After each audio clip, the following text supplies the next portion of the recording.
Você já viveu algo que desafia a lógica? Aquele arrepio inexplicável? Um sonho tão real que parecia mais uma lembrança do que imaginação? Ou talvez um lugar onde você sentiu uma presença tão intensa que parecia que o céu estava mais próximo da terra? A Bíblia revela que existem momentos e lugares marcados pela presença espiritual. Locais onde homens tiveram encontros sobrenaturais, onde o invisível atravessou o véu do natural e onde Deus falou de maneiras que mudaram destinos para sempre. Hoje vamos falar sobre portais espirituais, lugares onde céu e terra se encontram. Mas, afinal, o que a Bíblia realmente diz sobre isso? Porque talvez existam dimensões espirituais que muitos ignoram e talvez alguns ambientes carreguem mais do que apenas história, carreguem presença. Há lugares onde o invisível toca o visível e onde Deus decide romper o silêncio. Prepare-se, porque algumas passagens bíblicas podem mudar completamente a maneira como você enxerga o mundo espiritual. O conceito bíblico de portal espiritual não se refere a uma porta física escondida em algum lugar secreto. Na linguagem espiritual das Escrituras, um portal representa um ponto de interseção entre dimensões, um ambiente onde o reino invisível se manifesta no mundo visível. São lugares onde Deus decide romper o silêncio, lugares onde homens comuns tiveram encontros que mudaram suas vidas para sempre. Esses portais aparecem quando Deus desce, anjos sobem e descem, profetas são transportados, o céu se abre, a glória se manifesta. São momentos onde a fronteira entre mundos fica fina. Existem passagens na Bíblia que parecem carregar algo além de simbolismo religioso. Textos que, quando observados profundamente, revelam padrões inquietantes, encontros onde o tempo parece suspenso, lugares tomados por glória intensa, atmosferas carregadas por manifestações sobrenaturais e momentos em que homens comuns tiveram contato direto com dimensões invisíveis, lugares, visões, manifestações, encontros tão intensos que desafiam a lógica humana e despertam uma pergunta inquietante. E se a Bíblia estiver descrevendo portais espirituais, não estamos falando de ficção científica, mas de momentos onde o céu e a terra se conectam de maneira sobrenatural. Jacó e a escada. Tudo começa em uma noite solitária no deserto. Jacó dorme sobre uma pedra, mas acorda aterrorizado. Ele vê uma escada que ligava a terra aos céus. Anjos subiam e desciam continuamente. Não era apenas um sonho simbólico, era como se Jacó estivesse vendo uma conexão ativa entre duas dimensões. Ao despertar, ele declara: "Este lugar é a casa de Deus e a porta dos céus." A expressão é profunda. Jacó não descreve apenas um local sagrado, ele descreve um acesso espiritual. A passagem da escada de Jacó está em livro de Gênesis, capítulo 28. No Monte Sinai, séculos depois, outro evento sobrenatural acontece. O Monte Sinai treme violentamente. Fogo desce do céu, trovões ecoam, nuvens densas cobrem a montanha. A presença de Deus era tão intensa que o povo não conseguia sequer tocar no monte. O Sinai se transforma em um ponto de interseção entre o divino e o humano, como se a glória invisível estivesse invadindo o ambiente físico. A Bíblia descreve sons, fumaça, terremotos e manifestações luminosas, fenômenos que ultrapassam a compreensão natural. Êxodo, capítulos 19 e 20. O tabernáculo. Depois disso, Deus ordena a construção do tabernáculo. Não era apenas uma tenda religiosa, era um lugar específico onde a presença divina repousava.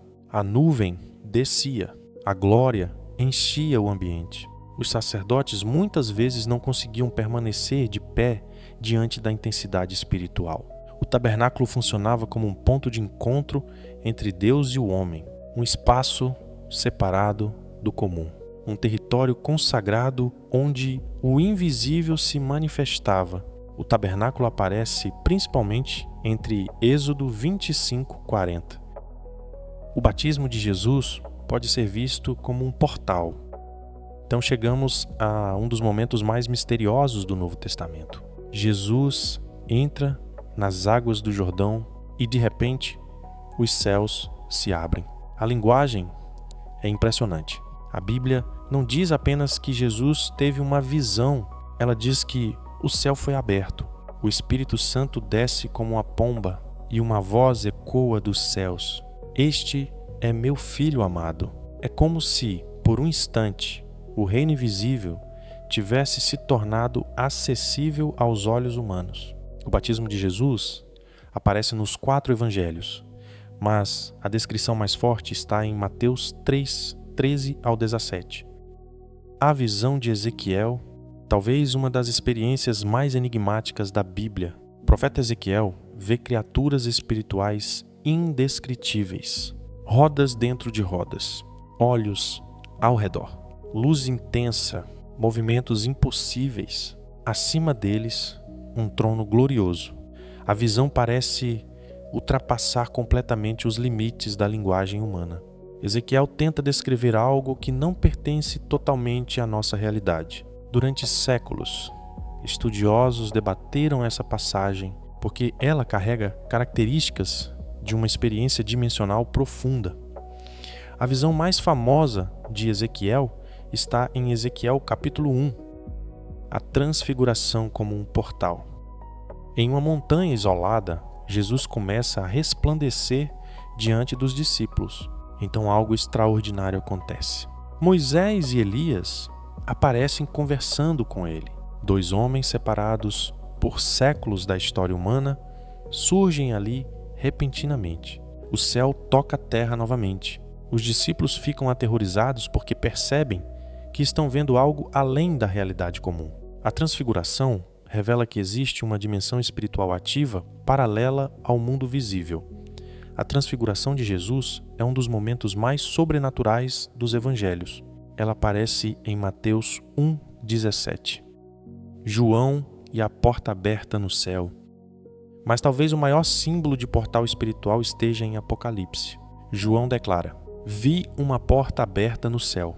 E imediatamente ele é levado em espírito para outra realidade.